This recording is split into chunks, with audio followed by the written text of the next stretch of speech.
and welcome to the biology lecture. I am your biology teacher Asmita and we are studying Kingdom Animalia topic. This is the 9th video of Kingdom Animalia. So in the previous video, that is 8th video, we started discussion about the animals organ and organ system. So in this video we are continuing that discussion. So in last video we have studied about three different organ systems in the animals, that is digestive system, respiratory system and circulatory system. In this video we are going to add three more systems in our studies. We are going to study excretory system, skeletal system and nervous system and classification of animals on the basis of the systems. And even we are going to study new terms which are involved with related to this system. So let's begin. So first system we are going to study is excretory system. Now try to understand excretory system. The name itself indicating excretion means removal of something from our body, removal of waste material from our body. So excretory system do this function, throwing out waste material in our body. Then what kind of waste material is present in our body? Now remember this. Excretory system is basically dealing with removal of nitrogenous waste. Now what is nitrogenous waste and how it is created? Now nitrogenous waste is the waste created during the metabolic activities. Do you remember what metabolic activities? What is metabolism? It is created during metabolic activities. Now metabolism are the reactions which are taking place inside our cell. So during these reactions, several kind of waste products are generated. One of them are nitrogenous waste. Now nitrogenous waste means compound containing obviously nitrogen, basically amino group NH2 group. Now three type of nitrogenous waste are generated in the animal's body. The first kind of nitrogenous waste is ammonia gas. Ammonia gas. So in few animals, nitrogenous waste is accumulated as a ammonia gas. In some animals, it is accumulated as urea. And in some other animals, it is accumulated as uric acid. Now all these three materials are toxic to the animal's body, so they should be removed as early as possible. Now see, excretory system is the system which deal with removal of nitrogenous waste.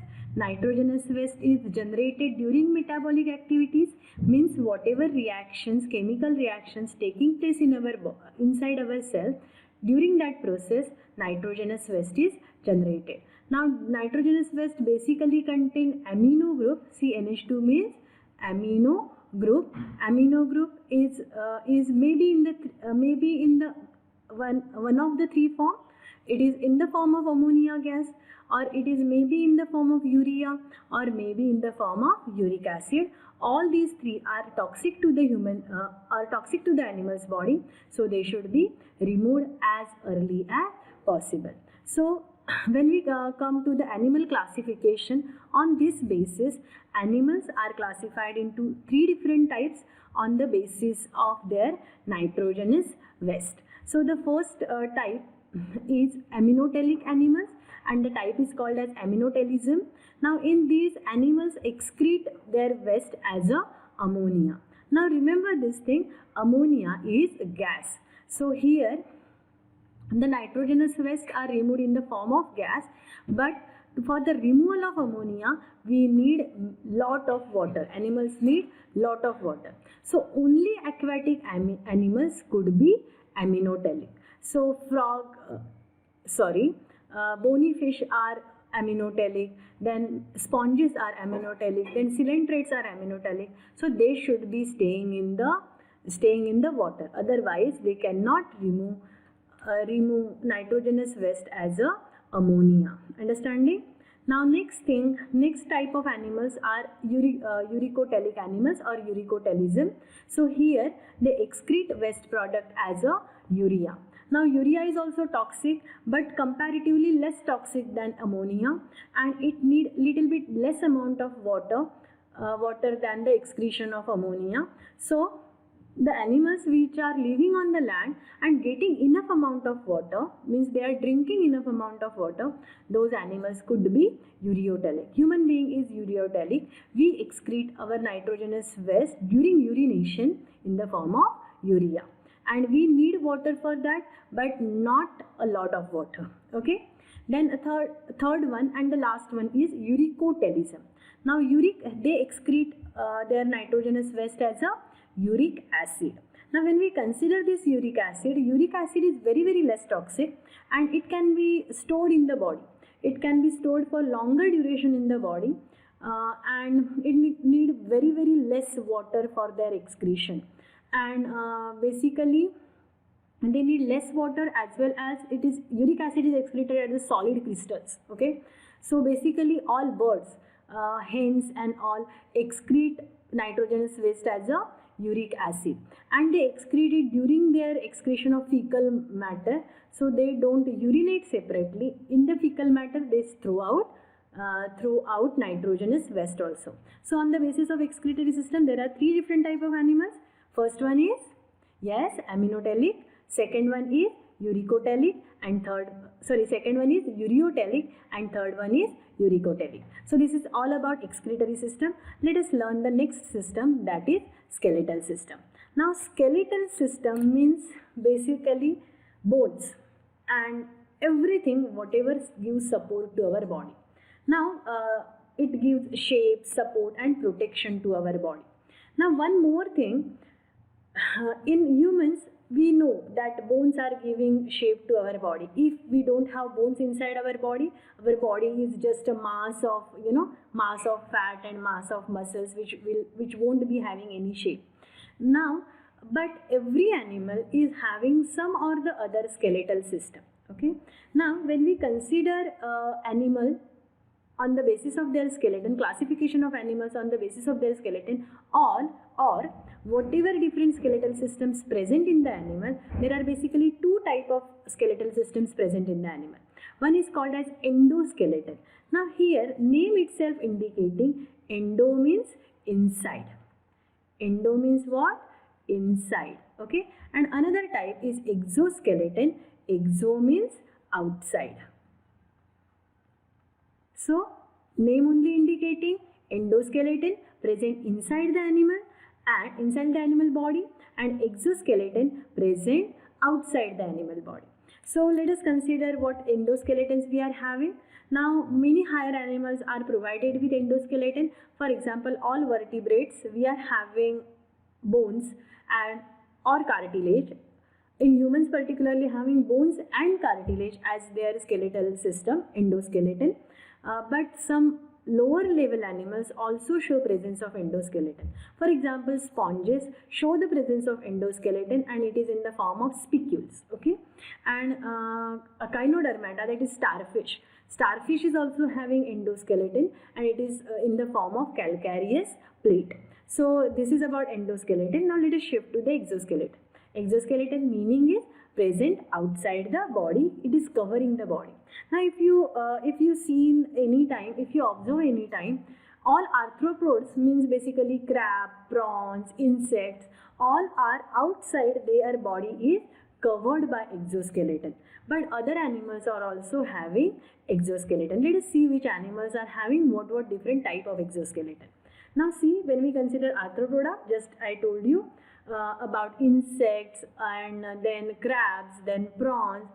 Almost all of them are having chitinous exoskeleton. Means their covering of the body is made up of a substance called as chitin. Then in mollusca also, means all bivalves and all, they are also having exoskeleton made up of calcareous shell. Then reptiles' skin is covered by scales. So it is also considered as exoskeleton. Now if you observe properly, crocodile skin is covered by scale, then snake skin is covered by scale. So all this is also considered as exoskeleton. Then birds are having feathers as exoskeleton, and mammals means we all are having hair, we are having nails, we are having clothes. And some animals are having claws and horns. It is also a part of exoskeleton. So two type of skeletal system, endoskeleton inside the body, exoskeleton outside the body, and it is present according to the need of individual and give shape and support to the body. So let us shift to the next and last system of this video, that is nervous system. Now when we consider nervous system basically in our body it includes brain, it includes spinal cord, it includes various neurons in our body.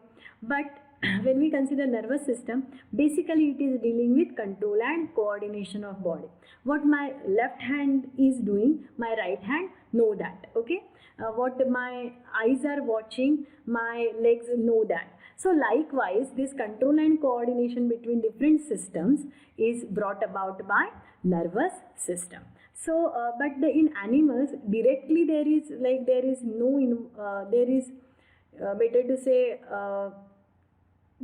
we found a gradation of nervous system in the animal kingdom. All animals don't have an advanced type of nervous system. So let us see what kind of nervous system and gradation of nervous system present in the animal kingdom. Now let us start with the basic very basic kind of animals, coelenterids. Basically sponges don't show any nervous system, so we are not considering them.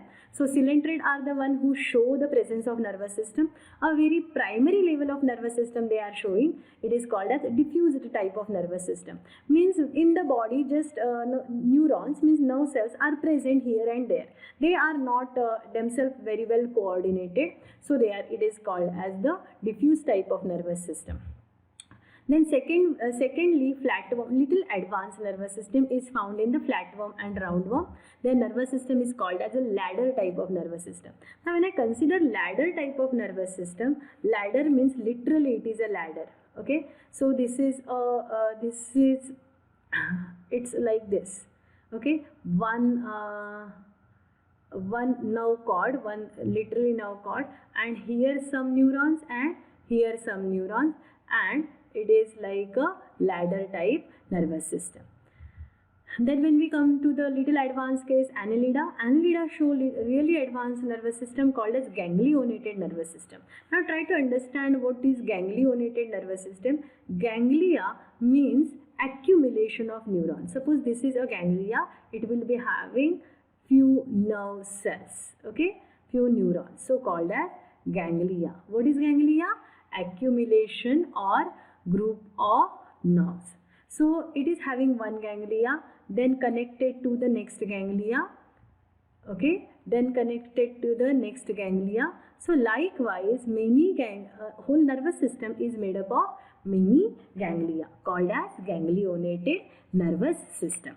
So when we go little ahead, like arthropod, molluscans and echinodermata, they show a ganglionated nervous system only, but little advanced as compared to the annelida. And when we come to vertebrates, really advanced animals, they show the presence of brain, spinal cord, and very well developed nervous system. So remember about what things you need to remember about nervous system. First of all, nervous system show gradation from simple nervous system to the very complex nervous system. In coelenterids, a diffuse type of nervous system, simplest one, little bit advanced, in which, correct, flatworm and roundworm, what type? Ladder type of nervous system. Then in annelida, ganglionated nervous system. What is ganglia? Group of nerves, correct. Then arthropoda, mollusca and echinodermata, they are also having ganglionated nervous system. And in vertebrata, we found most advanced nervous system, that is with brain and spinal cord. In this video, we have studied about three systems: excretory, nervous and skeletal system. So see you in the next video. Till then, goodbye, take care.